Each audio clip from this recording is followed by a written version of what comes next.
¿Qué tal, jóvenes? ¿Cómo están? Les mando un saludo. Para esta semana 5 les quiero compartir este video donde explico el último tema correspondiente a este parcial. Se llama tablas de distribución de frecuencias. Y bueno, básicamente se trata de pues, una tabla en la que organizamos los datos para pues, obtener cierta información. Bueno, vamos a iniciar entonces. Bueno, para ver cómo funcionan estas tablas de distribución de frecuencias, vamos a llevar a cabo un ejercicio. Antes de quiero comentarles que hay dos tipos de tablas. Tablas de distribución de frecuencias para datos cualitativos y tablas de distribución de frecuencia para datos cuantitativos. En este caso particular, vamos a utilizar el primer caso. Tablas de distribución de frecuencias para datos cualitativos. Entonces, en este caso, pues se preguntó, pues es una encuesta, imagínense que el problema implica lo siguiente o dice lo siguiente. Se preguntó a 120 alumnos del plantel educativo de La Cuevita cuál es su comunidad de origen y se encontró lo siguiente. Bueno, cuando se le preguntaron a los muchachos cuál es su comunidad de origen, ellos respondieron el nombre de su comunidad y por eso es un dato cualitativo, ¿verdad?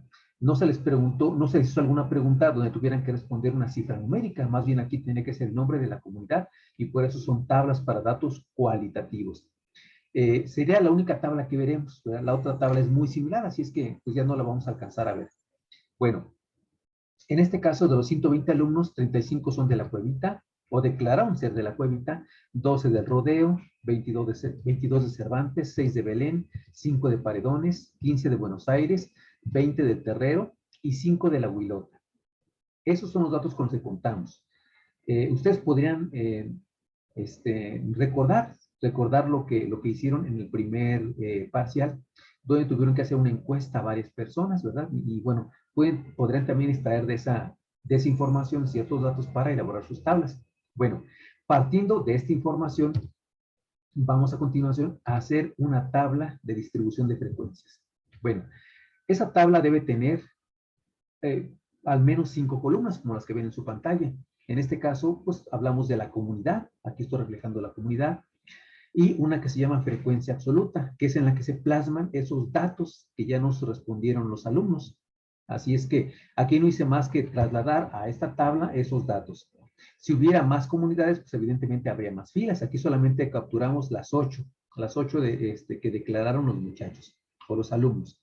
Bueno, además vamos a integrar unas columnas adicionales. Una de ellas se llama frecuencia acumulada absoluta. Bueno, antes de llenar la tabla o decirles cómo se llena la tabla, es importante que sumemos los datos que nos dieron o que nos arrojaron las encuestas y obtener el total. Por ejemplo, aquí yo sumé estas cifras, esas cantidades, y me da 120. Y bueno, evidentemente debe corresponder a la cantidad de alumnos que respondieron a la encuesta. Muy bien. Este es importante, este dato de 120 es importante colocarlo aquí. Yo voy a dejarles otro ejercicio muy similar donde no son 120, es un número diferente. Ok, la siguiente columna se llena de la siguiente forma. Realmente está muy sencillo, si ponemos atención va a ser muy sencillo. Por ejemplo, en esta primera celda, digámoslo así, de la frecuencia acumulada absoluta, que corresponde a la cuevita, vamos a poner la misma cifra. Vamos a ir acumulando los datos o los números que aparecen en la columna de la izquierda. Por ejemplo, el acumulado de esta fila es 35 porque solamente es una. En la siguiente celda o en la siguiente fila va a ser el acumulado de la primera, es decir, de la cuevita, de los alumnos de la cuevita, más los alumnos del rodeo, por eso es 47. 35 más 12 son 47. La siguiente celda deberá tener esos 47 más los 22 de Cervantes y por eso da 69. Entonces, si voy siguiendo ese ritmo o ese método, sería sumar pues todos los anteriores, ¿verdad? Por ejemplo, 69 más 6 serían 75, más 5 serían 80, más 15 serían 95, más 20 serían 115 y más 5 serían 120. Entonces, una forma de comprobar que estoy haciendo bien la operación o la suma, en este caso, debe ser comparando la cifra que obtuve al principio, que es la cantidad de encuestas, con el número que aparece en este caso, que es el total del acumulado. Por eso es que debe coincidir aquí. Si aquí no coincide, algo está mal en esta columna, en la segunda columna que trabajamos ahorita. Muy bien. Si eso está bien, vamos a llenar la siguiente, que es relativa. Cuando hablamos de relativo, hablamos de porcentajes. Es muy común que para identificar una forma diferente de identificar la cantidad, en este caso de alumnos de cierta comunidad, es expresándolo en porcentaje. Porcentaje viene de por 100, es decir, dividir en 100 partes iguales esa cantidad. A ver, por ejemplo, en el caso de la cuevita, yo obtengo un 29.16. ¿Y cómo lo obtuve? Bueno, pues dividí los 35 alumnos que son de la cuevita entre el total, que son 120, y lo que me salga lo multiplico por 100 y de esa forma obtengo ese porcentaje. Bueno, puede ser lo mismo con los siguientes. Por ejemplo, ahora voy a dividir 12 entre 120 y lo que me resulte lo multiplico por 100 y me da 10%. Y tiene lógica, 12 entre 120 sería 0.1. Multiplicado por 100, pues me va a dar 10%. Esto siempre va a ir en porcentajes.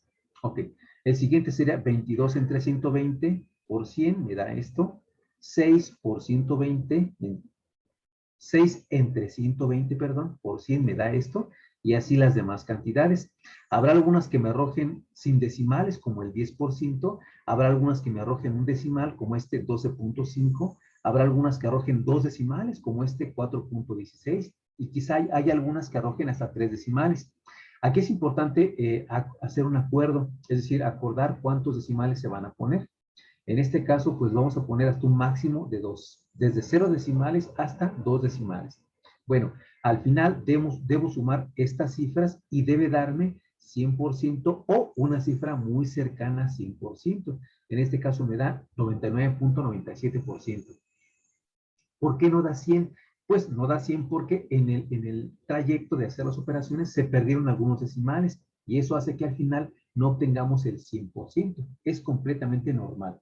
Si nos sale, por ejemplo, 95%, eso está mal. Debe ser 99 punto algo, ¿de acuerdo? Si estamos en 99.55, 65, 70 y tal, 70 y tantos, todavía está bien, pero ya una cifra menor, un 97, 98%, algo está incorrecto, algo está mal.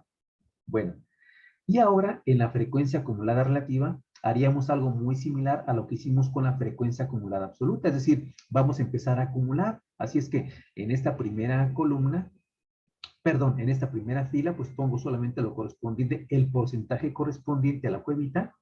Luego sumo el porcentaje correspondiente al rodeo y así voy sumando los que siguen. Por ejemplo, el siguiente sería 39.16 más 18.33, me da esta cifra. A esta cifra le agrego el 5% y así los demás.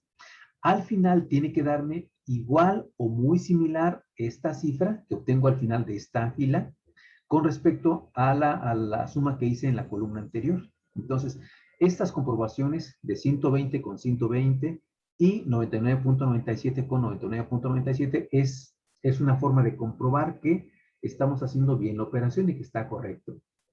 Entonces, esa sería la forma de llenar la tabla de distribución de frecuencias. ¿De acuerdo? Bueno, entonces les pido que revisen su guía de actividades de la semana para pues, revisar más bien cuál es lo que van a hacer ustedes. Es algo muy similar. A lo mejor no van a ser alumnos, va a ser de otra cosa. ¿De acuerdo? Ok, hasta luego.